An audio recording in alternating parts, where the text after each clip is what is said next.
Good morning to all. Bharat के भूगोल की कक्षा में आपका पुनः स्वागत है। आज हम भारत की मृदाओं के वर्गीकरण के बाद भारतीय मृदा से जुड़ी हुई जो विभिन्न समस्याएं हैं,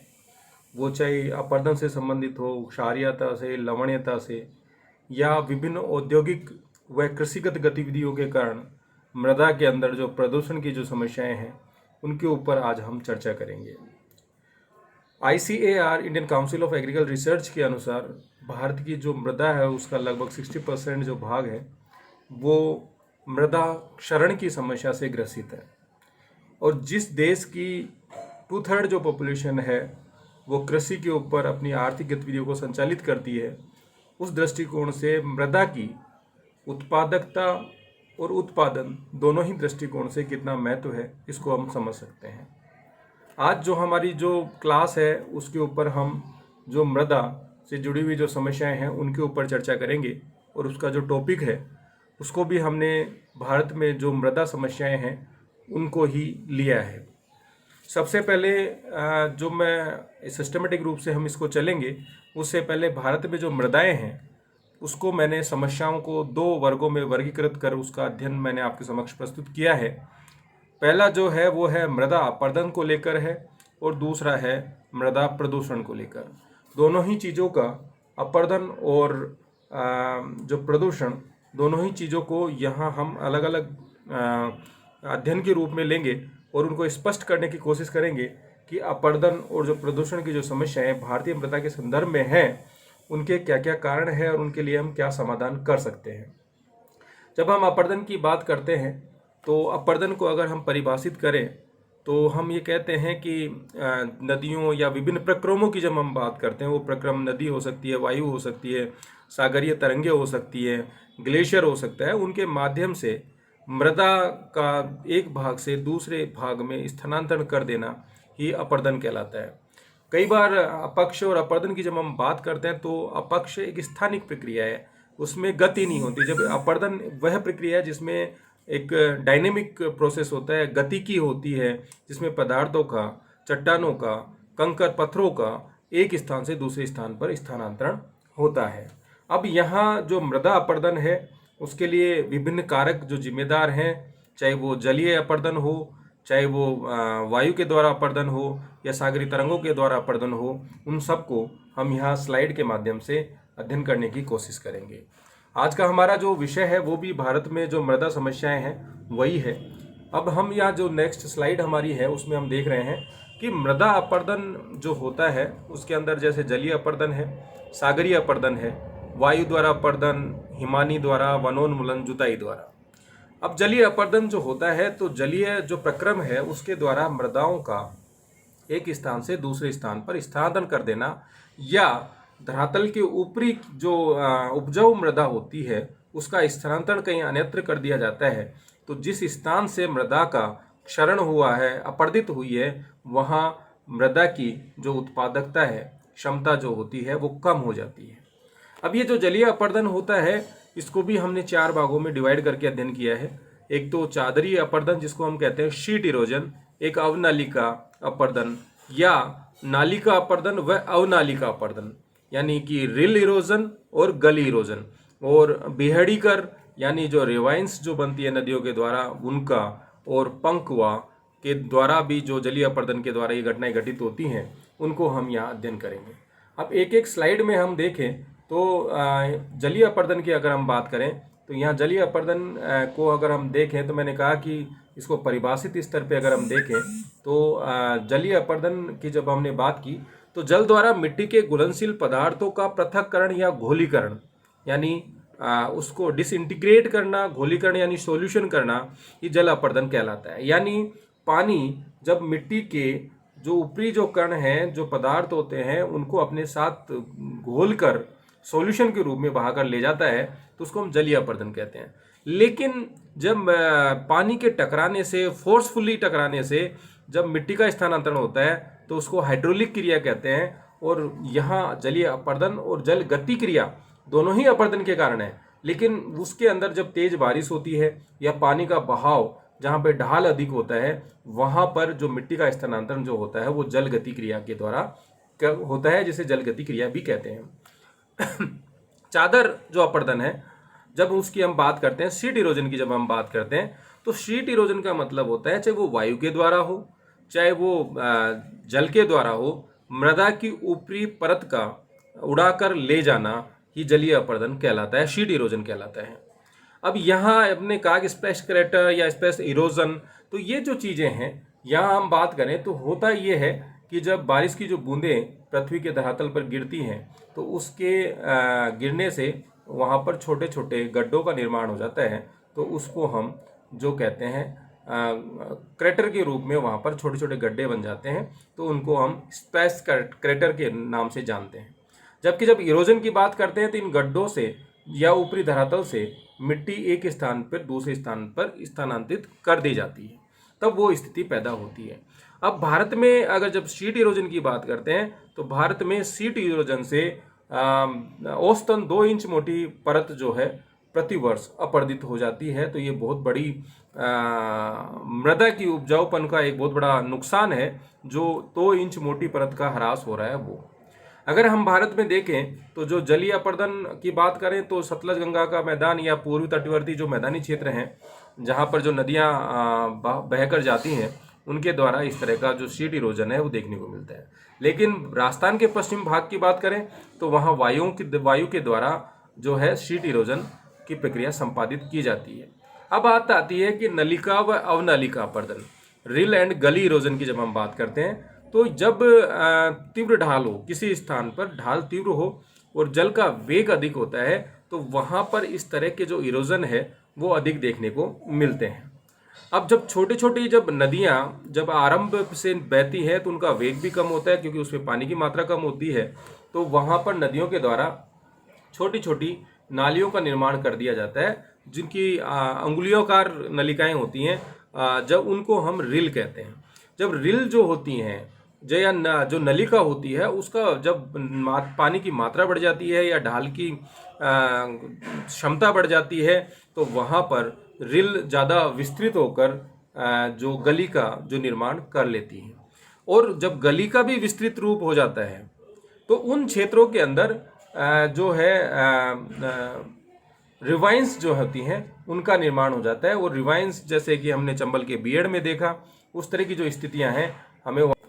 और ये जो रिवाइंस होती हैं इनके अंदर 45 से 60 मीटर तक गहरी खाइयों का निर्माण हो जाता है। अगर हम भारत की देखें तो चंबल नदी ने बड़े बड़े बीहड्स का निर्माण किया है, सोन नदी ने भी किया है, इवन नर्मदा की जो सहायक नदियां हैं उनके द्वारा भी। यानी विशेषकर जो प्रायद्वीपीय भारत का जो उत्तरी भाग है जिसके अंदर चंबल और चंबल का जो अपवाद क्षेत्र देखने को मिलता है, वहाँ पर इस तरह का जो रेवाइंस या बीहड जो होते हैं उनका निर्माण देखने को मिलता है। अब है पंखवाह या मृदा जो सर्पण जो होता है उसकी हम बात करें, जिनको सॉइल क्रिप या अर्थ फ्लो कहते हैं। तो जब ढाल युक्त या ढलवा क्षेत्रों में जब मुलायम मिट्टी जल के संयोग से, जैसे ही मिट्टी के अंदर पानी मिलता है तो जो मिट्टी है उसका जो भार होता है, जो मास होता है वो बढ़ जाता है, और उसके बढ़ने से स्लोप के अकॉर्डिंग ग्रेविटेशनल फोर्स से जो मृदा है वो नीचे की तरफ, यहाँ सॉइल के अंदर पानी की मात्रा मिली, इसका जो गुरुत्वाकर्षण बल के कारण ये नीचे की तरफ बहना शुरू कर देती है। इस खिसकते हुए रूप को ही हम मृदा सर्पण कहते हैं। जब हम अर्थ फ्लो की बात करते हैं तो गीली मिट्टी का एक धारा के रूप में यहाँ स्लोप होकर नीचे उसका सब डिवीजन जमाव हो रहा है, लेकिन जब उसमें मिलके ही धारा के रूप में जो मिट्टी है वो बहना शुरू कर देती है, गीली मिट्टी जो है, तो उसको हम अर्थ फ्लो या पंखवाह की संज्ञा देते हैं। इसके द्वारा जो उपजाऊ जो मृदा होती है वो एक बड़े क्षेत्र की जो उपजाऊ मृदाएं हैं वो एक दूसरे स्थान से दूसरे स्थान के ऊपर स्थानांतरित हो जाती हैं, और उसका प्रभाव ये पड़ता है कि वहाँ से जो उपजाऊ जो मृदा है उसका स्थानांतरण किसी दूसरी जगह पर हो जाता है। जब हम सागरीय अपर्दन की बात करते हैं तो जो सागरीय अपर्दन है, यहाँ हम स्लाइड में देख पा रहे हैं कि सागरीय अपर्दन के अंदर तरंगों के द्वारा या जो लिटोरल जो करंट्स होती है जिनको वेलांचली जो धाराएं कहती हैं, और जो तटीय जो क्षेत्र होते हैं उनके समानांतर बहती हैं, इस तरह से उनको हम वेलांचली या लिटोरल करंट्स कहते हैं। इनके द्वारा भी जो सागरीय अपर्दन की क्रियाएं संपादित होती हैं। समुद्री जो धाराएं होती हैं, करंट्स जो होती हैं, वो तटवर्ती जो क्षेत्र होते हैं उनका अपर्दन करती हैं। टाइड्स जो उच्च ज्वार या निम्न ज्वार की जो घटनाएं होती हैं उनके द्वारा तटवर्ती जो क्षेत्र है वहाँ की मृदा का अपरदन कर उपजाऊ अपरदित मृदा सागर की तरफ बहाकर ले जाई जाती है। सुनामी जो वेव्स होती हैं, सुनामी का जो कारण है वो सागरों के अंदर होने वाली जो वोल्केनिक एक्टिविटीज है या भूकंपीय अर्थक्वेक जो आते हैं उसके कारण जो वेव्स जो तरंगे पैदा होती हैं उनको हम सुनामी वेव्स कहते हैं। यहाँ आप ये पूछ सकते हो कि वेव्स होती हैं और एक सुनामी वेव्स होती है, इसका पता कैसे चले। जो सुनामी जो वेव्स होती हैं, ये वेव्स जो होती हैं उसका हमेशा समुद्र के तल पर चलती रहती हैं। इसका कारण पृथ्वी के अपने अक्ष पर घूर्णन भी है,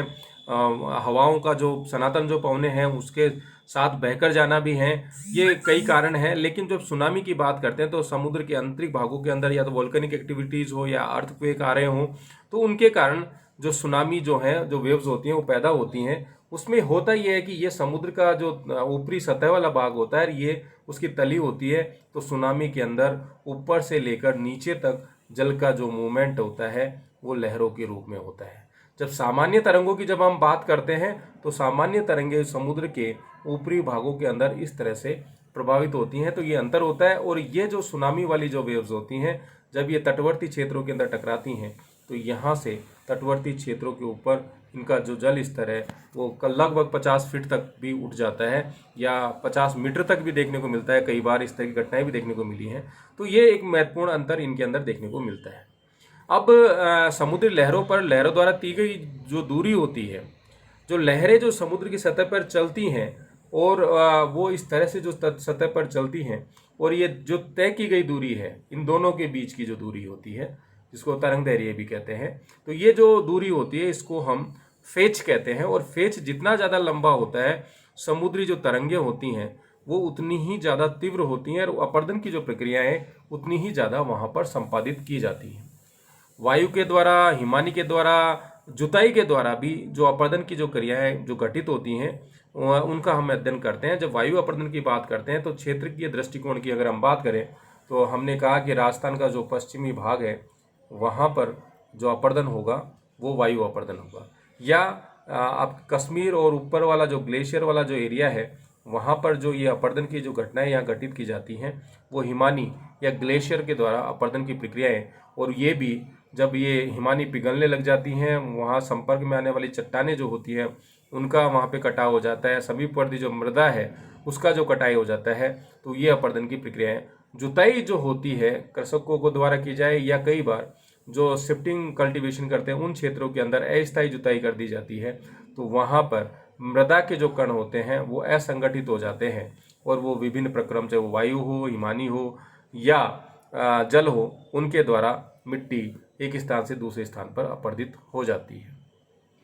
अब इन जो समस्याएं हैं मृदा के लिए अपरदन के लिए जो समस्याएं हैं उसके अंदर प्राकृतिक कारण भी हैं, मानवीय कारण भी हैं। प्राकृतिक कारणों की अगर हम बात करें तो प्राकृतिक कारणों में अतिवृष्टि हो जाए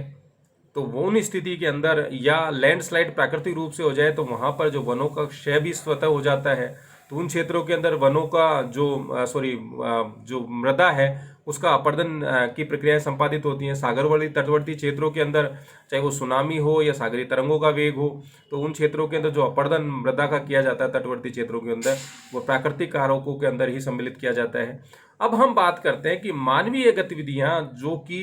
मृदा अपरदन के लिए जिम्मेदार हैं, तो मैंने जब कहा कि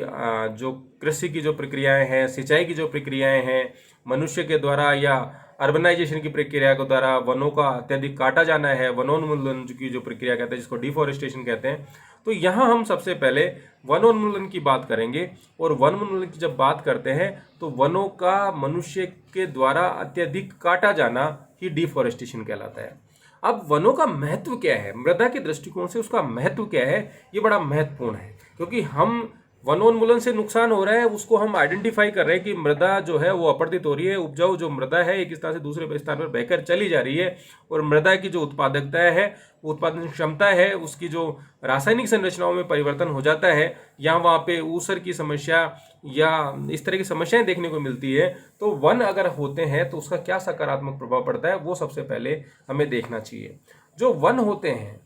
वो ना केवल वर्षा की मात्रा के अंदर सहायक होते हैं, क्योंकि वनों के माध्यम से ही जो वातावरण के अंदर जो नमी है उसकी मात्रा बढ़ती है। और वातावरण में जब नमी की मात्रा होती है तो जब बादल जब आते हैं तो उनके यहाँ अतिरिक्त नमी के समावेशन होने से वनों के कारण यहाँ पर अच्छी वर्षा होती है।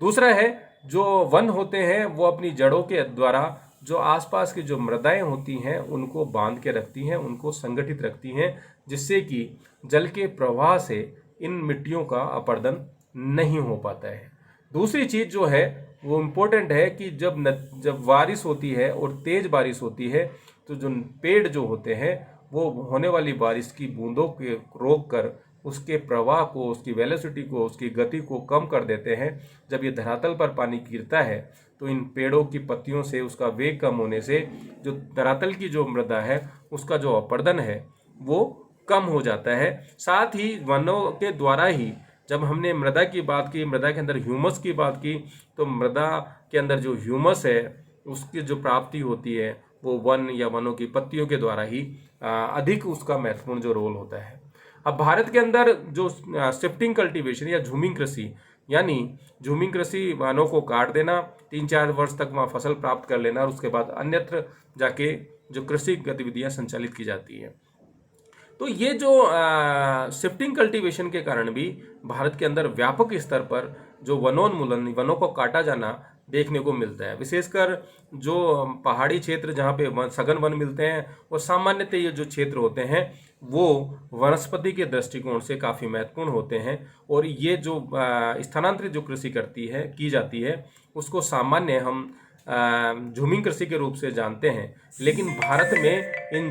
झूमिंग जो कृषि है उसको अलग अलग स्थानों पर अलग अलग नामों से जाना जाता है।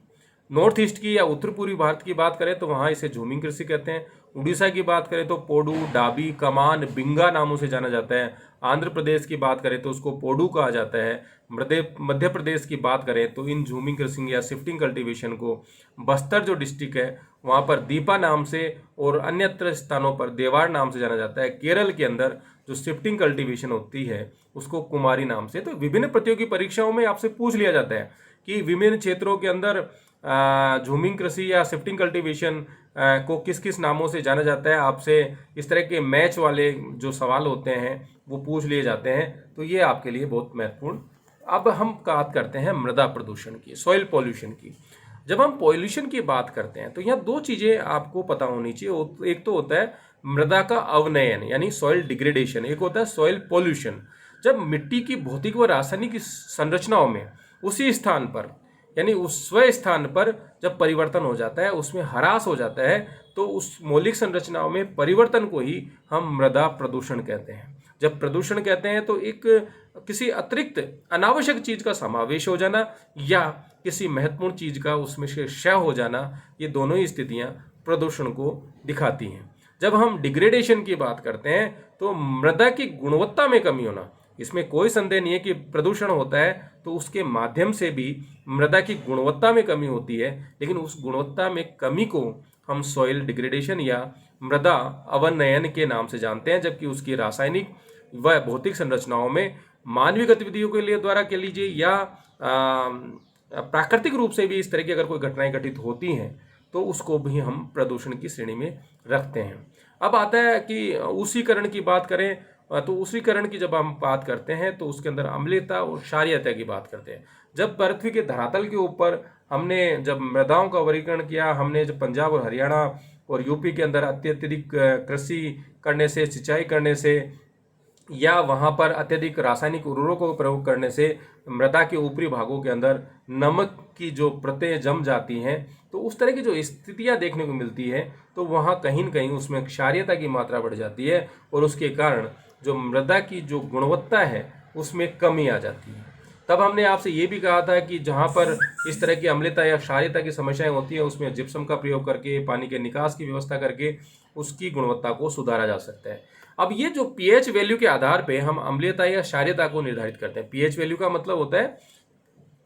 जो पोटेंशियल ऑफ हाइड्रोजन जो आयंस होते हैं उसके आधार पे, ये 1 से 14 का इसमें लिया जाता है। जब पीएच वैल्यू 7 से कम होती है तो उसको हम अम्लीय मृदा कहेंगे और जिन मिट्टी में पीएच वैल्यू 7 से अधिक होती है तो उसको हम क्षारीय मृदा कहते हैं। अब बंजर भूमि की बात करते हैं, वेस्ट लैंड की बात हम जब करते हैं तो भारत में ये एक बहुत बड़ी समस्या है। और ये बंजर भूमि जो है प्राकृतिक कारणों से भी है और मानवीय कारणों से भी है। प्राकृतिक कारणों की बात करें तो मैंने जैसे कहा कि रिल है, गली इरोजन है, रिवाइंस हैं, तो ये नदियों के द्वारा अत्यधिक लंबवत और क्षैतिज अपरदन के कारण जो है बंजर भूमि का निर्माण वहाँ पर हो जाता है। कई बार दोषपूर्ण भूमि एवं जल प्रबंधन, आप जब कृषि है उसके अंदर अत्यधिक कृषि करते हैं, उसमें पड़त नहीं छोड़ते हैं, तो वहाँ पर भी मृदा की लंबे समय तक इन क्रियाओं के गठित किया जाने से उपजाऊपन समाप्त हो जाता है, या अत्यधिक सिंचाई करने से भी मृदा के अंदर लवणता की मात्राएं बढ़ जाती हैं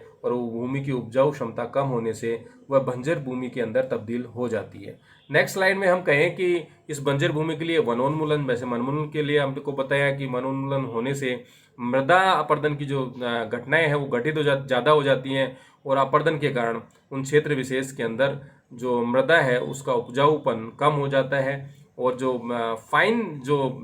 मृदा होती है, जो मृत्तिका होती है, वो बहकर का अन्यत्र चली जाती है, तो वहाँ पर कंकर पत्थर उस मृदा में शेष रह जाते हैं, तो वहाँ भी जो भूमि है उत्पादक क्षमता कम होने से बंजर भूमि में तब्दील हो जाती है। अति पशुचारण भी एक कारण है और अधिक कृषि भी एक कारण है।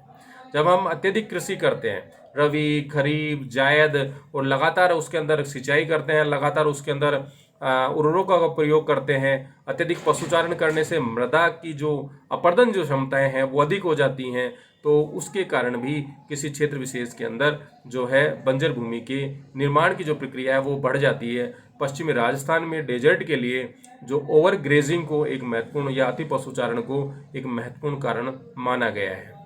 अब ये जो नेशनल जो वेस्टलैंड डेवलपमेंट जो बोर्ड है वो उन क्षेत्रों को आइडेंटिफाई करके जहाँ पर इस तरह की बंजर भूमि होती है उनको सुधार के लिए एक सकारात्मक जो कार्य करने का काम करता है। अब बात करते हैं वेटलैंड की, नम भूमि की। हमने आपसे बार बार कहा है कि जो नम भूमि है, वेटलैंड जो एरियाज होते हैं, और रामसर सम्मेलन की हमने बात की, वो क्षेत्र होते हैं जो जैव विविधता के दृष्टिकोण से, बायोडाइवर्सिटी के दृष्टिकोण से बहुत महत्वपूर्ण होते हैं। अगर हम परिभाषा करें कि वेटलैंड की, तो ये एक ट्रांजिशन या संक्रमण जोन होता है। Wetland is a transition zone between aquatic and terrestrial ecosystem, यानी जो भूमि वाला जो भाग होता है और एक जलीय जो भाग होता है उसका एक संक्रमण क्षेत्र होता है, जहां पर सामान्यतः जो पानी है वो उथला बना रहता है। Water level is usually at और नियर द सरफेस, यानी जो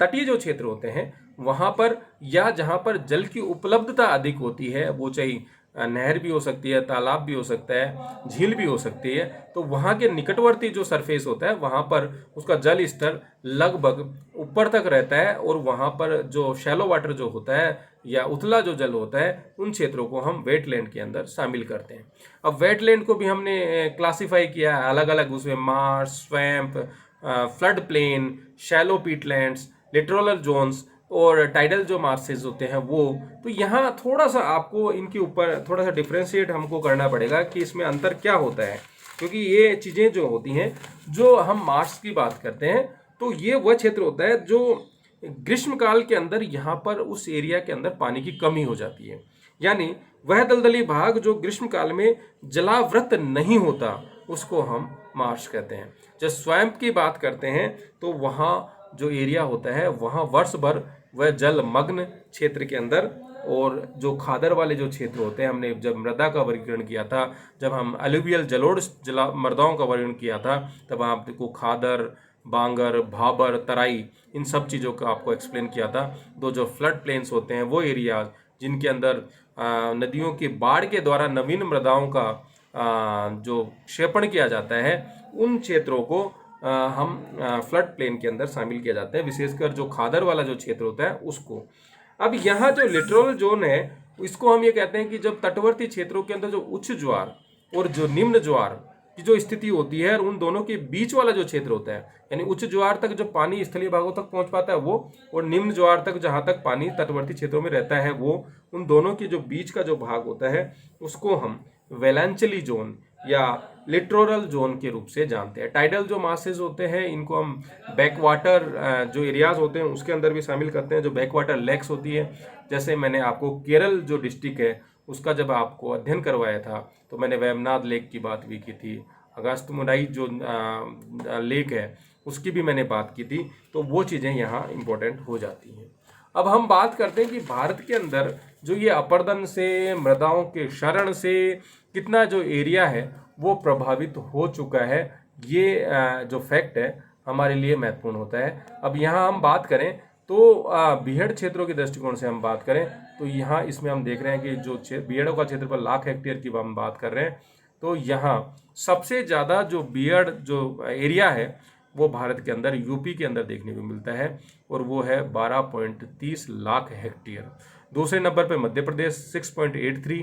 और तीसरे नंबर पे बिहार 6.00, राजस्थान में 4.52 लाख हेक्टेयर और गुजरात में 4.00 लाख हेक्टेयर जो है विभिन्न कारणों से, मानवीय कारणों से, प्राकृतिक कारणों से बीहड़ों के अंदर जो परिवर्तित हो गया है। जो उपजाऊ जो मृदा थी वो अनउपजाऊ मृदा के अंदर तब्दील हो गई है। उन क्षेत्रों को बीहड़ क्षेत्र के अंदर शामिल करते हैं। तो कई बार विभिन्न प्रतियोगी परीक्षाओं के अंदर इस तरह के सवाल आपसे पूछ लिए जाते हैं कि सबसे बड़ा जो बीहड़ क्षेत्रफल कौन से राज्य के अंदर देखने को मिलता है।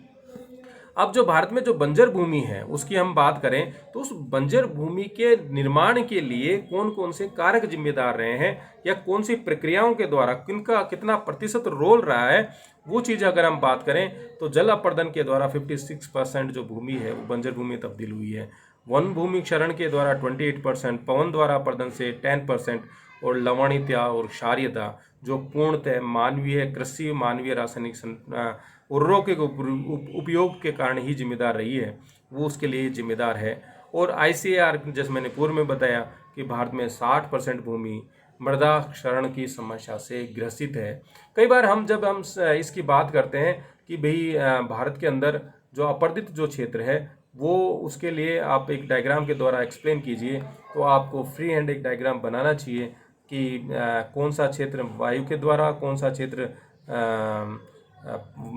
जल के द्वारा जो अपर्दन या सागरीय तरंगों के द्वारा अपर्दित होता है। अब यह जो पश्चिमी राजस्थान वाला भाग है वो वायु के द्वारा अपर्दन से प्रक्रियाओं से, आपके मैंने कहा प्रायद्वीप भारत का उत्तरी जो भाग है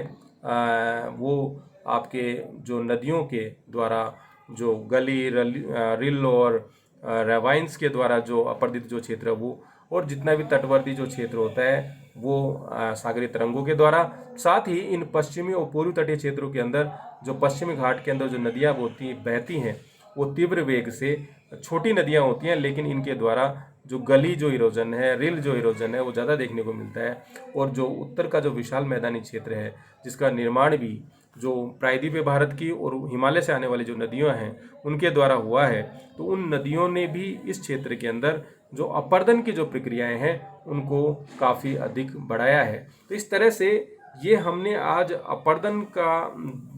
जो मृदा अपर्दन है उसके क्या नकारात्मक प्रभाव हैं, क्या कारण हैं और जैसे उसको सुधारने के लिए क्या प्रयास किए जाने चाहिए। तो हम कह सकते हैं कि जो उर्वरक जो हम कृषि के अंदर उपयोग लेते हैं उसके अंदर रासायनिक उर्वरकों की अपेक्षा जो जैविक खाद है उसका उपयोग करें तो मृदा की जो उर्वरकता भी बनी रहती है। साथ ही मृदा के अंदर पाए जाने वाले जो जीव जंतु है वो समाप्त नहीं होते, तो वो जैव विविधता को भी संरक्षण प्रदान करते हैं। हमने कहा कि वनोन्मूलन बहुत महत्वपूर्ण कार्य है, तो हमें एफॉरेस्टेशन या वनों को संरक्षित करना होगा, वनों को पुनः लगाना होगा, वो चीज़ें हमें करनी पड़ेगी। जहाँ नदियों का वेग ज़्यादा है, ढाल ज़्यादा है, तो वहाँ पर बांधों के निर्माण की प्रक्रियाओं के द्वारा वेलोसिटी को कम करके जल की उसके द्वारा भी मृदा अपर्दन की जो प्रक्रियाएं हैं उसको हम रोक सकते हैं। यही चीज़ हम जो बीहड़ जो एरियाज़ हैं वहाँ पर भी नदियों के वेग को कम करके इस तरह के जो अपर्दन अवनालिका या नालिका अपर्दन की प्रक्रियाओं को कम किया जा सकता है, तो उसके प्रभाव को भी कम किया जा सकता है। साथ ही जो जो पर्वतीय जो क्षेत्र हैं जहाँ पर झूमिंग जो कृषि की जाती है उसके ऊपर नियंत्रण किया जाना चाहिए। जो जनजातीय जो क्षेत्र जो इन झूमिंग कृषि को संपादित करते हैं उनके लिए स्थानिक जो कृषि है उसकी व्यवस्था की जानी चाहिए। साथ ही जो पर्वतीय क्षेत्रों के अंदर जो कृषि की जाती है तो वहाँ पर समानांतर जो कंटूर जो कृषि है उसको प्रोत्साहित किया जाना चाहिए। तो और साथ ही जो हम ग्रामीण परिवेश में हम देखते हैं कि आजकल अत्यधिक उत्पादन की लालसा के अंदर हम जो पड़त भूमि का जो छोड़ने की हमारी एक वैज्ञानिक प्रक्रिया थी उसको पुनः लागू किया जाना चाहिए, जिससे कि मृदा अपने आप को पुनः सुधार सके, अपनी उत्पादकता को मेंटेन कर सके। साथ ही जो दलहन वाली जो फसलें हैं उनको भी प्रोत्साहित किया जाना चाहिए। और सिंचाई की जो प्रक्रियाएं हैं उसके अंदर भी व्यापक, जो हमारी ट्रेडिशनल जो सिंचाई की प्रक्रियाएं थी धोरों के द्वारा, नहरों के द्वारा, उसके लिए हमें स्प्रिंकलर या ड्रॉप इरिगेशन, इन जो नई जो जल सिंचाई की जो प्रक्रियाएं हैं उनको अपनाकर प्रदन की प्रक्रिया को भी रोका जा सकता है। साथ ही मृदा के बीहड़ में या अनउपजाऊ में परिवर्तित होने की जो प्रक्रियाएं हैं उनको सीमित कर उसको सुधारा जा सकता है। तो इस तरह से हमें मृदा के संरक्षण के ऊपर जोर दिया जाना चाहिए। धन्यवाद।